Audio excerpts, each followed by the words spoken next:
सभी दिल्ली वासियों को मेरा नमस्कार। पिछले 1 साल से जब से कोरोना शुरू हुआ है, मैं समय समय पे आपके बीच में आके सभी तथ्यों को, परिस्थितियों को ईमानदारी के साथ आपके सामने रखता रहा हूँ, आपसे चर्चा करता रहा हूँ। एक चीज़ हम लोगों ने हमेशा गांठ बांध के रखी, आपको कभी गलत तथ्य नहीं दिए, आपसे कभी झूठ नहीं बोला, जो था आपके सामने रख दिया।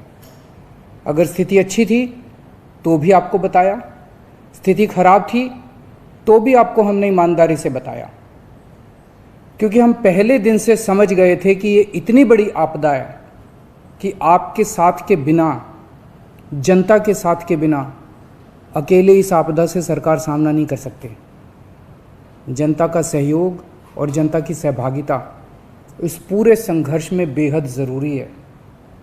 और जब तक जनता को सच नहीं बताया जाएगा, सारे तथ्य जनता के सामने नहीं रखे जाएंगे, तब तक जनता की भागीदारी सुनिश्चित करना असंभव था। इसीलिए हमने हर चीज़ आपके सामने रखी।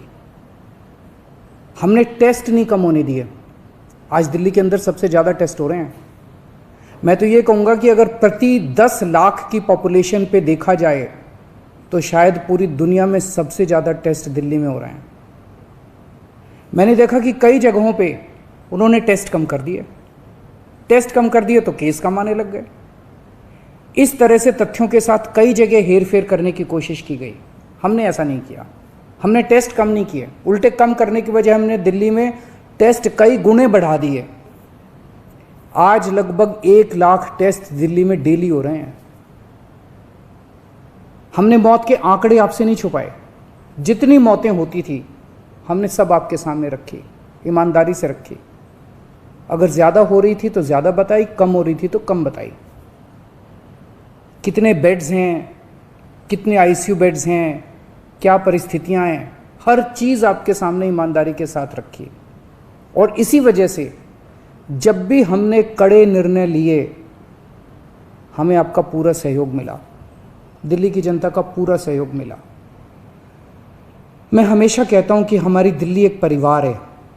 दिल्ली के 2 करोड़ लोग एक परिवार हैं, और जब परिवार में कोई आपदा आती है तो सारे परिवार के लोग मिलकर उसका सामना करते हैं।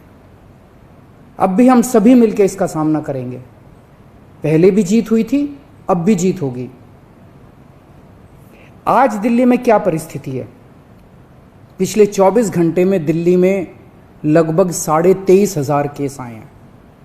उसके पिछले 24 घंटे में लगभग 25,500 केस आए थे।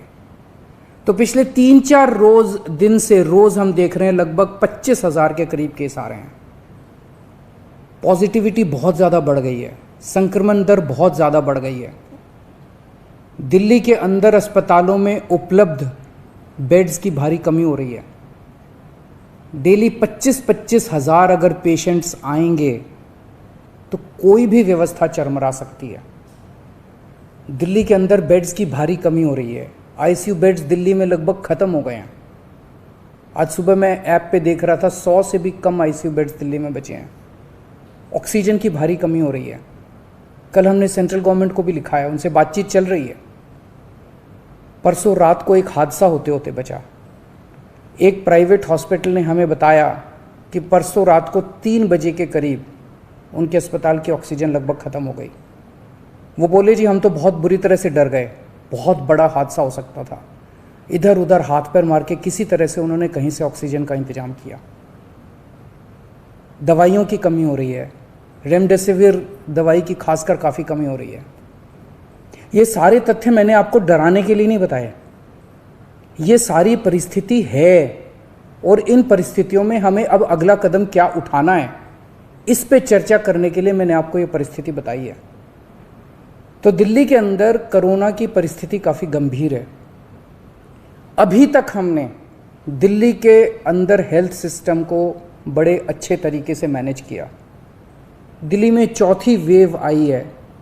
पहली वेव पिछले साल जून में आई थी, जिसमें 4,500 के करीब केस आए थे। दूसरी वेव आई फिर सितंबर में, फिर तीसरी वेव आई जिसमें 8,500 के करीब केस आए थे।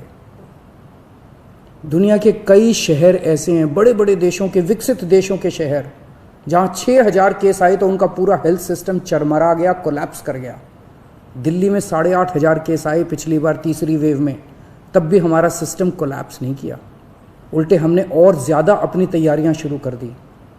आज 25,000 केस आए हैं। अब दिल्ली का हेल्थ सिस्टम अपनी सीमा तक पहुंच गया है। हमारा हेल्थ सिस्टम अब बहुत ज़्यादा तनाव में है। मैं ये नहीं कहूँगा कि हमारा हेल्थ सिस्टम अभी कोलैप्स किया है, लेकिन आज हमारा हेल्थ सिस्टम बहुत ज़्यादा तनाव में है। किसी भी हेल्थ सिस्टम की अपनी सीमाएं होती हैं। अनगिनत पेशेंट्स तो कोई भी सिस्टम नहीं ले सकता ना। किसी भी सिस्टम की अपनी सीमाएं हैं। पिछले 5 साल में आपकी सरकार ने दिल्ली में बहुत बड़े स्तर पे स्वास्थ्य के क्षेत्र में काम किया है। खूब नए हॉस्पिटल खोले हैं, मोहल्ला क्लिनिक, पॉली क्लिनिक बनाए हैं।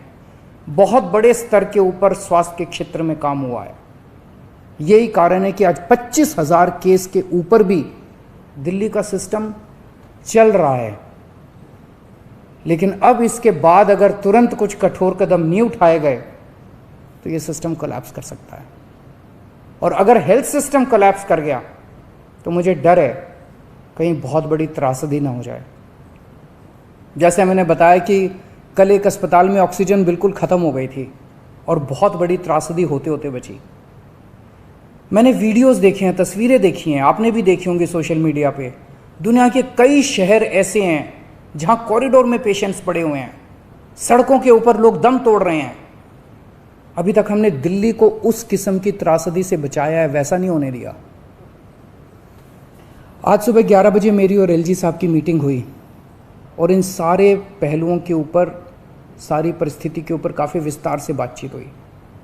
और उस बातचीत के बाद हमें ये लगा कि दिल्ली का हेल्थ सिस्टम बड़ी मात्रा में और अधिक पेशेंट्स अब लेने में असमर्थ है। अगर हमने अभी लॉकडाउन नहीं लगाया तो कहीं ऐसा ना हो कि बड़ी त्रासदी हो जाए। हम किसी भी हालत में दिल्ली को उस परिस्थिति में नहीं ले जाना चाहते जहां कॉरिडोर के अंदर पेशेंट्स पड़े हैं, सड़कों पे लोग दम तोड़ रहे हैं। आज सभी परिस्थितियों का जायजा लेने के बाद आपकी सरकार को ये लगता है कि दिल्ली में कुछ दिन के लिए लॉकडाउन लगाना ज़रूरी है, तो आज रात को 10 बजे से अगले सोमवार को सुबह 5 बजे तक 6 दिन के लिए दिल्ली में लॉकडाउन लगाया जा रहा है। इस दौरान जाहिर है कि जो एसेंशियल सर्विसेज हैं वो जारी रहेंगी, खाने पीने की, मेडिकल व्यवस्थाओं की वो जारी रहेंगी। ये शादियों का सीज़न है, लोगों के बड़े मुश्किल से रिश्ते बनते हैं, हम उनके रिश्ते तोड़ना नहीं चाहते, तो लोगों की शादियां संपन्न हों, लेकिन केवल 50 लोगों के गैदरिंग के साथ संपन्न हो। उसके लिए अलग से पास दिए जाएंगे। इसके बारे में अभी थोड़ी देर में डिटेल्ड ऑर्डर जारी हो जाएगा कि कौन कौन सी चीज़ें जारी रहेंगी और कौन सी चीज़ों पर पाबंदी रहेगी। मैंने और एलजी साहब के हम दोनों ने निर्णय तब लिया है जब हमारे पास कोई उपाय नहीं बचा था। हमारे लिए निर्णय लेना आसान नहीं था, क्योंकि मैं समझ सकता हूँ कि लॉकडाउन के दौरान किस तरह से लोगों के रोज़गार ख़त्म हो जाते हैं, लोगों की कमाई ख़त्म हो जाती है, और ख़ासकर सबसे गरीब तबके के लिए तो ये बेहद मुश्किल होता है। जो दिहाड़ी करके रोज़ कमाते हैं उनके लिए तो बेहद मुश्किल हो जाता है। पिछली बार जब देश में लॉकडाउन लगा था, हमने देखा कि किस तरह बड़ी संख्या में प्रवासी मजदूर अपने गांव जाने लगे थे। उनसे मैं ख़ास तौर से हाथ जोड़ के अपील करना चाहता हूँ, ये छोटा सा लॉकडाउन है, 6 दिन का, दिल्ली छोड़ के मत जाइएगा। आपके आने जाने में इतना समय ख़राब हो जाएगा, इतना पैसा ख़राब हो जाएगा, इतनी ऊर्जा ख़राब होती है। दिल्ली में रहिए। मुझे उम्मीद है कि ये छोटा लॉकडाउन है और छोटा ही रहेगा। मुझे पूरी उम्मीद है कि शायद बढ़ाने की ज़रूरत ना पड़े। आप दिल्ली में रहिए, यकीन मानिए हम पूरी ईमानदारी के साथ सब मिल के लड़ेंगे तो जल्दी इस मुसीबत से छुटकारा पाएंगे। मैं आपको यकीन दिलाता हूँ, सरकार आपका पूरा ख्याल रखेगी। मैं हूँ ना, मुझ पे भरोसा रखिए। मेरी दिल्ली के सभी नागरिकों से अपील है कि ये निर्णय हमने बहुत मुश्किल से लिया है। आप सब लोग जानते हैं कि मैं लॉकडाउन के सख्त खिलाफ रहा हूँ। हमेशा से मैंने लॉकडाउन का विरोध किया है। मेरा ये मानना है कि लॉकडाउन से कोरोना ख़त्म नहीं होता, लॉकडाउन से कोरोना की स्पीड कम हो जाती है। मेरा हमेशा ये मानना है कि अगर किसी भी शहर या राज्य की स्वास्थ्य व्यवस्था अपनी सीमा तक पहुंच जाए तो लॉकडाउन लगाना ज़रूरी हो जाता है, ताकि पेशेंट्स का नंबर कम हो जाए, ताकि हेल्थ सिस्टम को और दुरुस्त किया जा सके।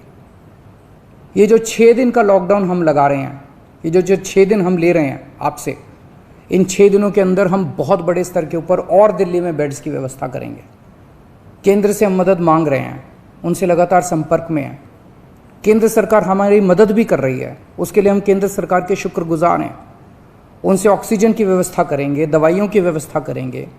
इस लॉकडाउन के समय को हम इन सब चीज़ों के लिए इस्तेमाल करेंगे। मेरी अब सब लोगों से गुजारिश है कि लॉकडाउन का पूरी तरह से पालन करें, घर से बाहर इस दौरान ना निकलें। पहले भी हमने कई कठिन निर्णय लिए और आपने मेरा पूरा साथ दिया। मुझे पूरी उम्मीद है आज भी आप मेरा साथ देंगे। हम मिलके इसका मुकाबला करेंगे और ज़रूर जीतेंगे। नमस्कार।